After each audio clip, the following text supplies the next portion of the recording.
ایک شخص حضرت علی علیہ السلام کی خدمت میں پیش ہوا اور کہنے لگا، یا علی، انسان زندگی میں ذلیل کیوں ہوتا ہے؟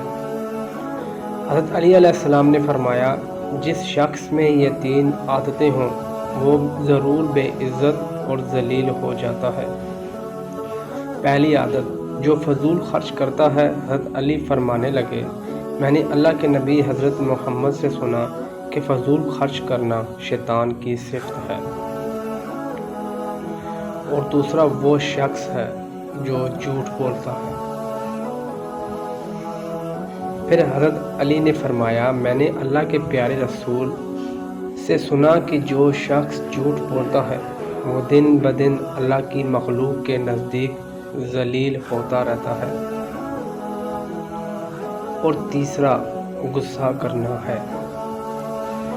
حضرت علی فرمانے لگے، میں نے اللہ کے رسول سے سنا، جو شخص اللہ کی مخلوق پر غصہ کرتا ہے تو یوں انسانوں کے دل سے اتر جاتا ہے